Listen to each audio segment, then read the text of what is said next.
Página 1. El pesimismo en el siglo XIX, Erasmo Caro, 1892. Un precursor de Leopardi, Schopenhauer, Arman. Este escaso libro anticuario es una reimpresión facsímil del original.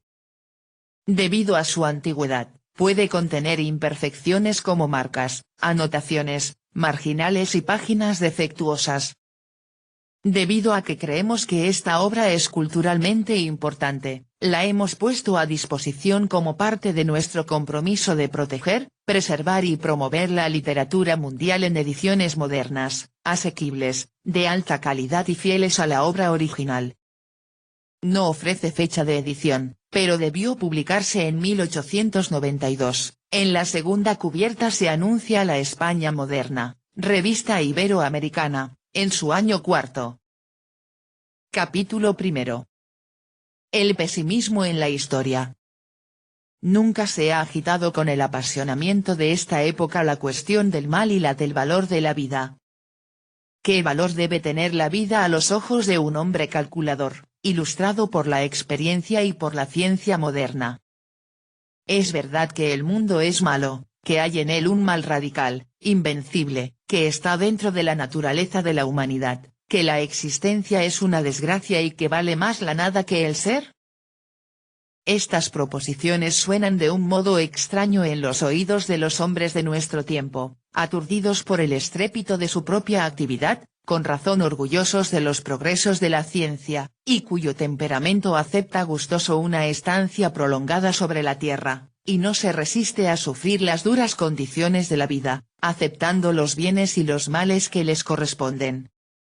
Sin embargo, esa filosofía que maldice la vida es un hecho, no solo se manifiesta en algunos libros brillantes y atrevidos, dados a la estampa para desafiar al optimismo científico e industrial de este siglo, sino que se desarrolla por la discusión y se propaga por contagio a determinados espíritus, turbándolos profundamente. Es una especie de enfermedad intelectual, pero enfermedad privilegiada, concentrada hasta el día en las esferas de la alta cultura, a manera de adorno malsano y corrupción elegante. Constituye una crisis cerebral y literaria al mismo tiempo, pero sin encerrarse dentro de los límites de un sistema. Hemos tratado de analizarla en algunos estudios, de marcar sus analogías en los medios más diferentes, y por el examen de las formas comparadas y de los síntomas llegar hasta la fuente de este mal, novísimo en los pueblos de Occidente. Confesamos que este estudio tiene más interés psicológico que utilidad práctica. ¿Podrá esta filosofía, mediante el transcurso del tiempo, aclimatarse en Europa, y llegará día en que atienda la humanidad a la extraña seducción de estos ponderadores de la desesperación y de la nada? Cuando se dice que el pesimismo es un mal moderno, hay que distinguir, bajo la forma sistemática y sabia que ha tomado en nuestros días, realmente es dolencia moderna, pero ha habido en todo tiempo pesimistas, como que el pesimismo es contemporáneo de la humanidad. En todas las razas, en todas las civilizaciones hubo imaginaciones que se asombraron de lo incompleto, de lo trágico que es el destino humano, y dieron a este sentimiento la expresión más tierna y patética. Gritos profundos de tristeza y desesperación han atravesado los siglos, poniendo de relieve el engaño de la vida y la suprema ironía de las cosas. Este desacuerdo del hombre con su propio destino, la oposición de sus instintos y de sus facultades con su medio, la naturaleza enemiga y dañina, las combinaciones y las sorpresas de la suerte, el hombre lleno de duda y de ignorancia, sufriendo con su pensamiento y con sus pasiones, la humanidad abandonada a luchas sin tregua, la historia llena de los escándalos de la fuerza, la enfermedad, la muerte, en fin, la separación violenta por la muerte de los seres que más se han querido. Todos estos sufrimientos y estas miserias forman un clamoreo que resuena desde el fondo de las conciencias en la filosofía, en la religión, en la poesía de los pueblos. Pero estas quejas o estos gritos de angustia, por profundo y apasionado que sea su acento, son casi siempre, En las razas y en las civilizaciones antiguas, accidentes individuales, expresan la melancolía de un temperamento, la gravedad entristecida de un pensador, el desquiciamiento de un espíritu bajo el golpe de la desesperación, no expresan, a decir verdad, una concepción sistemática de la vida, la doctrina razonada de la renuncia al ser. Job maldijo el día en que nació, el hombre nacido de la mujer vive poco y lleno de miseria, pero Jehová toma la palabra, aniquila con sus evidencias la ingrata duda, la queja injusta, la rebelión inmotivada de su servidor, le levanta esclareciéndole, y le salva por fin. Salomón declara que está cansado de la vida, al contemplar todos los males que hay bajo el sol, y que todas las cosas son vanidad y aflicción del espíritu, pero sería una interpretación superficial el no ver en esta triste poesía del Eclesiastés más que el lado de la desesperación, sin observar al mismo tiempo el contraste de las vanidades de la tierra, apuradas hasta el hastío por una alma grande, atraída por fines más altos, y como la antítesis eterna que resume todas las luchas del corazón humano, que siente su miseria en medio de la embriaguez de sus alegrías, y que busca en regiones más elevadas lo que debe colmar el vacío de su nostalgia. Sentimientos análogos se encuentran en la antigüedad griega y romana. Se han notado con frecuencia rasgos de profunda melancolía en Hesiodo y en Simónides de Amorgos, así como también en los coros de Sófocles y de Eurípides. De Grecia ha salido esta queja conmovedora: lo mejor para el hombre es no nacer, y si ha nacido, morir joven. Hartmann ha recordado un pensamiento de la Apología, en que Platón le facilita una imagen expresiva para hacer resaltar la proposición fundamental del pesimismo, que el no ser es por término medio preferible a ser. Si la muerte es la privación de todo sentimiento, un sueño sin ensueño alguno, es un bien muy grande el morir. Compárese una noche pasada, en un sueño profundo, que no haya sido turbado por ningún ensueño, con las demás noches y con los días que han llenado el transcurso entero de la vida. Reflexiónese y dígase en conciencia cuántas noches y cuántos días más felices y más dulces que esa noche se han pasado. Yo estoy convencido de que el mismo rey de la Persia encontraría pocos, y que sería fácil contarlos. Aristóteles ha notado, con su penetrante intuición, que hay una especie de tristeza que parece ser inseparable compañera del genio. Él trata la cuestión como psicologista, pero no puede decirse, bajo otro punto de vista, completando su pensamiento, que la altura a que se eleva el genio humano solo sirve para demostrarle con mayor claridad la frivolidad de los hombres y la miseria de la vida. El epicureísmo, alegre, voluptuoso, frívolo, conduce, por una lógica inesperada, a la condenación de la vida. Testigos son los sectarios de la sensualidad en Roma, que morían con la misma facilidad y con la misma resolución que los fanáticos de la libertad estoica. En el fondo, es el amor exagerado a la vida el que los lleva a condenarla y a rechazarla cuando ya no esperan de ella ningún bien. Si no hay fin superior al placer, ¿por qué sobrevivir al placer extinguido? El placer no es inmortal. Cuando empieza el cansancio se acerca el agotamiento de las fuerzas. ¿Y qué puede igualar en tristeza a un epicúreo abandonado por la sensualidad?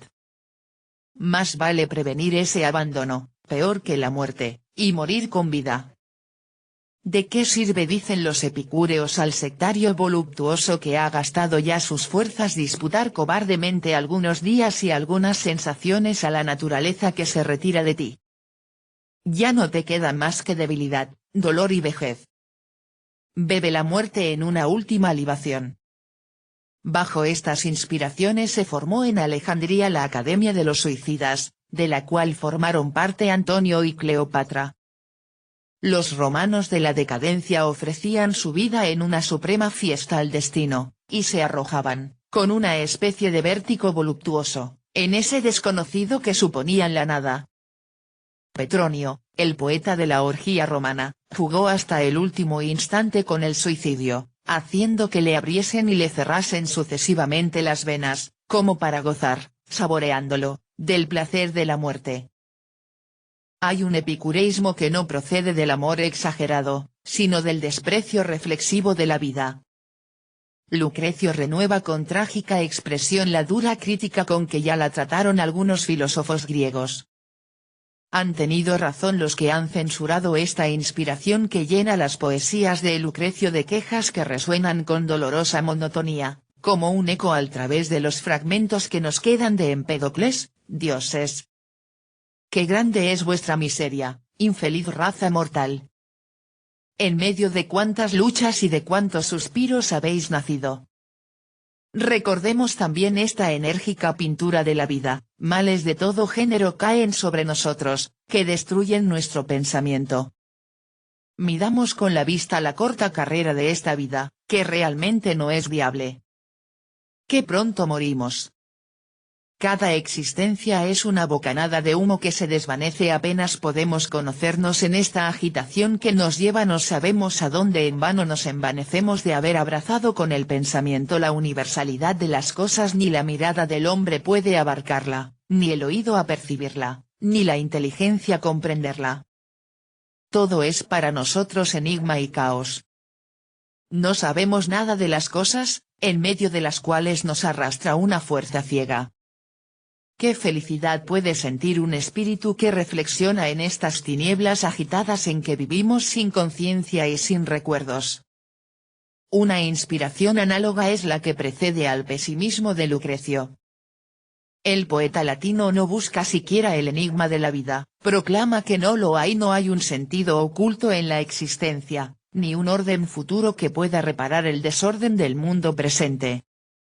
La sabiduría consiste en apagar todo deseo y en llegar a esa apatía que se parece al nirvana budista, y en la cual no penetra nada, ni ruido de fuera, ni asombro, ni emoción.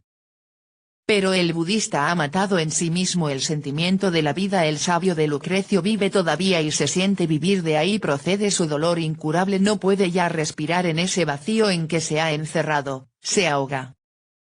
Nos han pintado con tono delicado y vivo este mal del epicúreo, fiel a su estrecha doctrina, y que por una exageración de prudencia ha cerrado aún más el círculo de su acción. El tedio entra en su espíritu desierto de pasiones. El uniforme espectáculo del mundo, que contempla en su eterna holganza, le cansa y le exaspera. Como Lucrecio, dejará escapar ese grito de hastío: siempre, siempre lo mismo. Eadem sunt omnia semper, eadem omnia restant. La única ventaja que se aseguró fue la de no temer la muerte, pues arregló de tal manera su vida, que podía pasar de una nada a la otra sin sacudida violenta. Quizá combinó el orden de la naturaleza para ir más rápidamente hacia ese sueño eterno, cuyas primicias ha saboreado ya, y para asegurar a plazo más breve el encanto de la muerte. ¿No es esto la gentileza del morire, que celebrara Leopardi 20 siglos más tarde? Para acabar con este gusto singular de la muerte en la antigüedad, recordaremos que a principios del siglo antes de la era cristiana, había en Alejandría una escuela de pesimismo abierta por uno de los más célebres doctores de la escuela cirenaica, el famoso Egesias, que sacaba de las doctrinas de Aristóteles consecuencias inesperadas contra la vida. Partiendo del principio de que únicamente el placer puede ser el fin racional de la vida, concluía que la existencia se engaña, porque no consigue ese fin. La felicidad es una cosa puramente imaginaria e irrealizable, que engaña y que engañará siempre nuestros esfuerzos. La suma de placeres no iguala nunca la de las penas, y los bienes no tienen intrínsecamente nada real. La costumbre embota nuestra sensibilidad, y la sociedad los destruye. De ahí procede esta máxima que resume su filosofía: solo al insensato le parece la vida una felicidad, el sabio siente por ella indiferencia y desea la muerte. La muerte vale tanto como la vida, es la forma suprema de la renuncia, por la cual se libra el hombre de una vana esperanza y de una gran decepción. Había compuesto, nos dice Cicerón, un libro titulado El desesperado, en que hace hablar a un hombre que se mata de hambre. Sus amigos tratan de disuadirle, y el desesperado les contesta enumerándoles las penas de esta vida. Es la antítesis del Fedón, en que Sócrates, al morir, desarrolla las razones que le hacen esperar el remedio de las injusticias de la vida presente. Es curioso hacer constar que este predicador melancólico de la muerte, que se inspira en la doctrina de la sensualidad, emplea algunos de los argumentos predilectos de Schopenhauer. Hegesias era tan elocuente en sus pinturas sombrías de la vida humana, que recibió el nombre de Peisitanatos, y el rey Ptolomeo, asustado de la influencia que su palabra ejercía sobre los espíritus, cerró su escuela para librar a sus oyentes del contagio del suicidio. Pero el género de sentimiento que expresan estos síntomas filosóficos es poco común entre los antiguos, y es un grave error el del poeta del pesimismo, Leopardi, al haber imaginado en favor de su causa una antigüedad fantástica, y al haber querido persuadirnos de que el pesimismo está en el genio de los grandes escritores de Atenas y de Roma. Sistema es error. Este punto de vista aminora el sentido penetrante y sutil que ha recibido el pesimismo de la antigüedad. Nada más quimérico que Safo meditando sobre los grandes problemas, arcano e con acento agudo tutto forche il nostro dolor. Ya no es la inspirada, ya no es la apasionada Venus quien habla, es una rubia alemana que vuelve de un Werther desconocido, separada de él por obstáculos infranqueables, y que exclama que todo es misterio fuera de nuestro dolor. En el mismo sentido y bajo el imperio de la misma idea, fuerza Leopardi la interpretación de las dos palabras célebres de Bruto y de Teofrasto en el momento de morir, el uno renegando de la virtud que ha causado su muerte, el otro renegando de la gloria por la cual no ha querido vivir. Suponiendo que sean auténticas y que no hayan sido recogidas por la tradición de alguna vaga leyenda por Diógenes Laercio y Dion Casio, no podían evidentemente tener esas palabras, en la boca que las pronunció, la significación moderna que les atribuye un comentario demasiado sutil e ingenioso. Además, Leopardi se corrige él mismo, vuelve a la verdad histórica de las razas y de los tiempos cuando dice en la misma obra que la fuente de esos pensamientos dolorosos, poco extendidos entre los antiguos, se encuentra siempre en el infortunio particular o accidental del escritor o del personaje que sale a la escena, real o imaginario. Esta es la verdad. El fondo de la creencia antigua es que el hombre ha nacido para ser feliz, y que, si no logra serlo, es por culpa de alguna divinidad celosa del orgullo humano, que se eleva amenazando a los dioses. Lo que domina en los antiguos es el gusto hacia la vida y la fe en la felicidad terrestre, que persiguen con terquedad parece, cuando sufren, que estén desposeídos de algún derecho. Hartmann, en su filosofía del inconsciente, marca con precisión esta idea del optimismo terrestre que rige al mundo antiguo, judío, griego y romano. El judío da un sentido temporal a las bendiciones del Señor. La felicidad, en su opinión, consiste en que sus graneros estén llenos de trigo y sus bodegas repletas de vino. Sus concepciones de la vida no tienen nada de trascendental, y para que entre en ese orden superior de pensamientos y de esperanzas, es preciso que Jehová le hable por medio de sus profetas o le advierta castigándole. La conciencia griega, después de haber apurado la noble embriaguez del heroísmo, busca la satisfacción de esta necesidad de ser feliz en los placeres que procuran el arte y la ciencia se complace en una teoría estética de la vida. La existencia es el primero de los bienes. Recuérdese la frase de Aquiles en los infiernos, en la Odisea, no pretendas consolarme de la muerte, noble Ulises, prefiero cultivar como un mercenario el campo de un pobre a reinar sobre la inmensa multitud de los hombres. Es la misma frase del Eclesiastés, más vale un perro vivo que un león muerto. La República Romana introdujo en el desarrollo un elemento nuevo, transformó el egoísmo del individuo en egoísmo de raza, ennobleció el deseo de la felicidad, marcando al hombre otro fin más elevado, al cual debe sacrificarse el individuo, el bien de la ciudad, el poder de la patria. He ahí, salvo algunas excepciones, los grandes móviles de la vida antigua. Las bendiciones temporales en la raza de Israel, los placeres de la ciencia y del arte entre los griegos, en los romanos, el deseo de la dominación universal, el sueño de la grandeza y de la eternidad de Roma.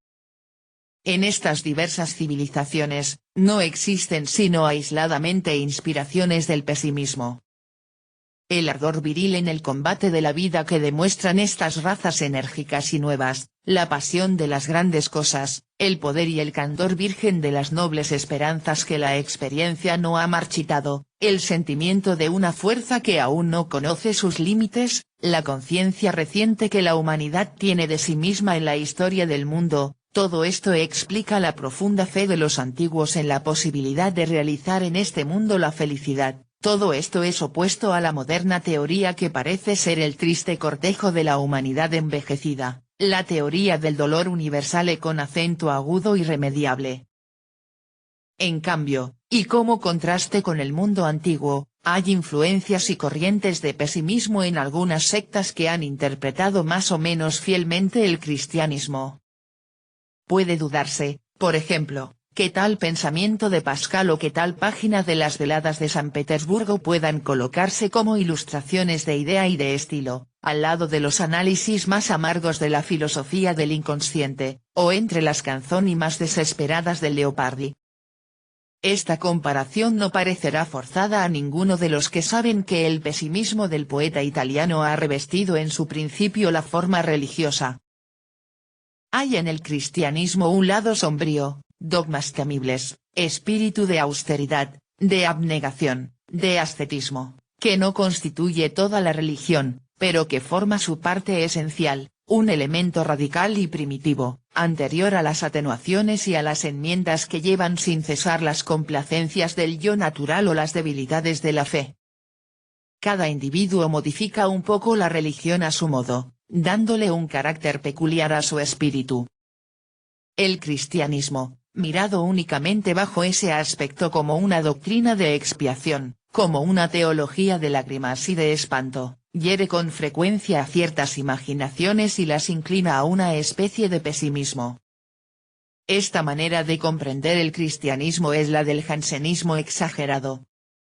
La naturaleza humana escarnecida, la perversidad puesta al desnudo, la absoluta incapacidad de nuestras facultades miserables para la verdad y para el bien, la necesidad de distraer a este pobre corazón que quiere huir de sí mismo y de la idea de la muerte, que se agita en el vacío, y, sobre todo, este perpetuo pensamiento del pecado original, que ondea sobre el alma entristecida con las más duras y extremas consecuencias, la visión continua y casi sensible del infierno, el corto número de elegidos, la imposibilidad de la salvación sin la gracia, ¿y qué gracia?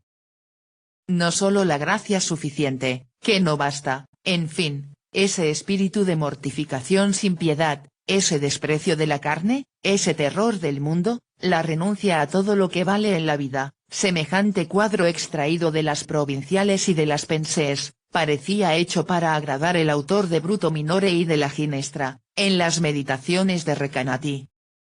Pero esta analogía de sentimientos no dura. ¿Quién no encuentra diferencia entre las dos inspiraciones, en cuanto se entra en familiar conversación con el alma de Pascal, tan dolorosa y tan tierna?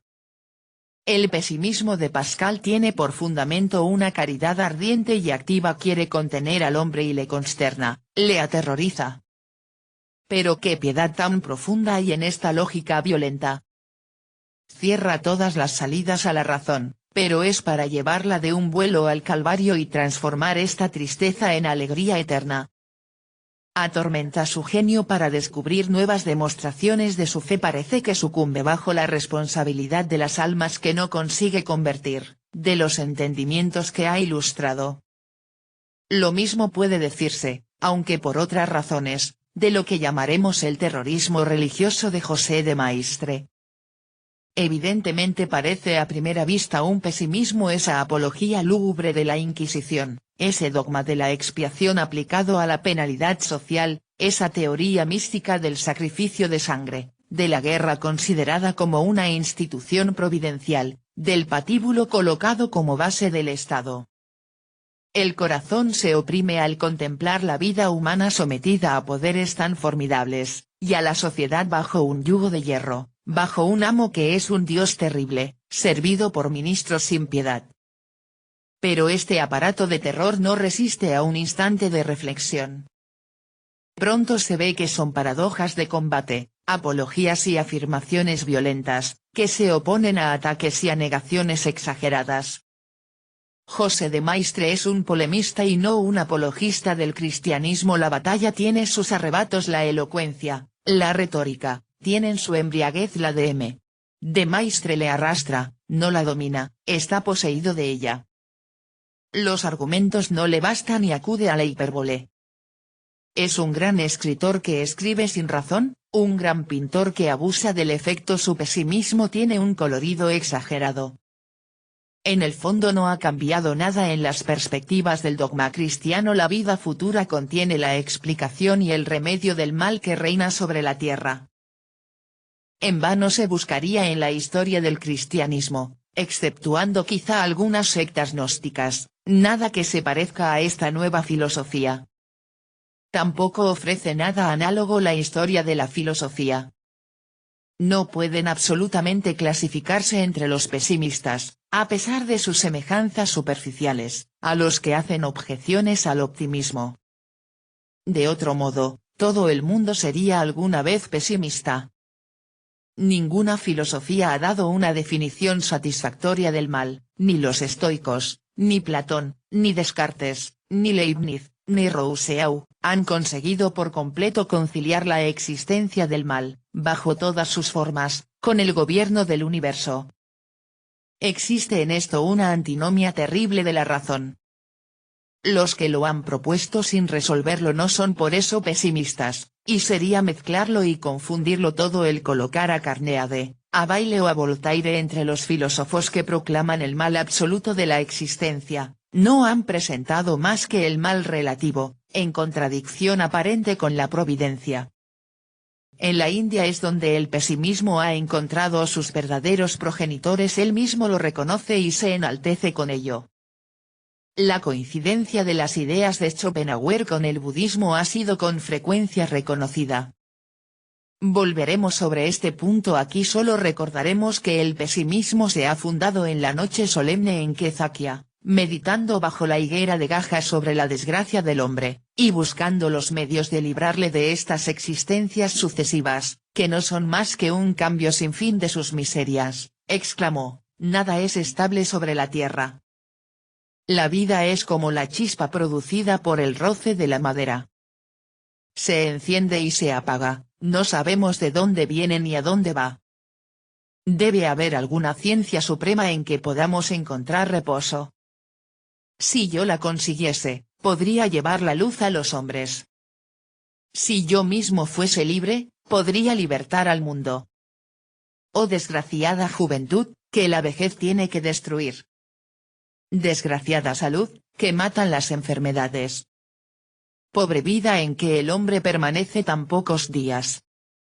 Si no hubiese la vejez, la enfermedad, ni la muerte. Si las tres estuviesen para siempre encadenadas. Y la meditación continúa extraña, sublime, desesperada, todo fenómeno está vacío, toda sustancia es el vacío, fuera de ella no hay más que el vacío. El mal es la existencia, lo que produce la existencia es el deseo nace de la percepción de las formas ilusorias del ser. Todo esto son efectos de la ignorancia. La ignorancia es, pues, en realidad, la causa primera de todo lo que parece existir. Conocer esta ignorancia es lo mismo que destruir sus efectos. Esta es la primera y la última palabra del pesimismo. Es el extraño pensamiento que absorbe en este instante a algún piadoso hindú, que busca las huellas de los pasos de Sakyamuni sobre el mármol de un templo de Benares.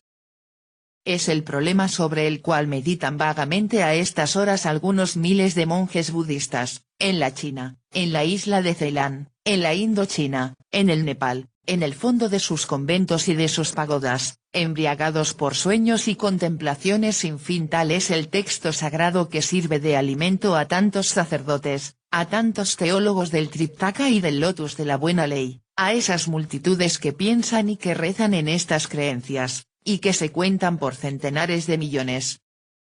Es también el lazo misterioso que une a los pesimistas del Extremo Oriente, del fondo de los siglos y a través del espacio, a los filósofos refinados de la Alemania contemporánea, que después de haber atravesado todas las esperanzas de la especulación, después de haber agotado todos los sueños y todas las épocas de la metafísica, vienen, saturados de ideas y de ciencia, a proclamar la nada de todas las cosas, y repiten con una desesperación sabia la frase de un joven indio, pronunciada hace más de 24 siglos en la orilla del Ganges: el mal es la existencia. Ahora se comprende en qué sentido y en qué medida es cierto que la enfermedad del pesimismo es una enfermedad esencialmente moderna. Es moderna por la forma científica que ha tomado en nuestros días, es nueva en las civilizaciones de Occidente. ¿Qué efecto tan extraño produce el asistir a este renacimiento del pesimismo budista, con todo el aparato de los más sabios sistemas, en el corazón de la Prusia, en Berlín?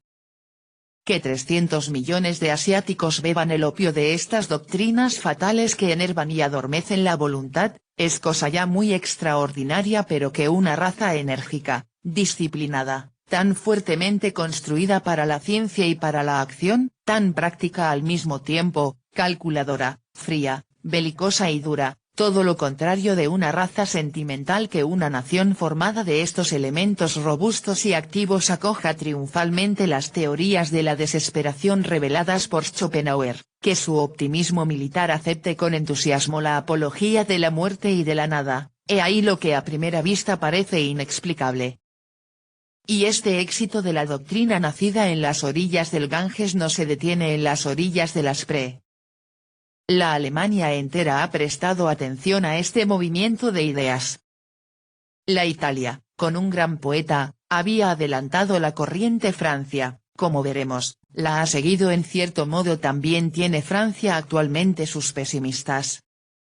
La raza eslava no ha escapado a esta extraña y siniestra influencia. Véase esa propaganda desenfrenada del nihilismo, que espanta con razón al poder espiritual y temporal del zar, y que esparce por toda la Rusia un espíritu de negación descarada y de fría inmoralidad.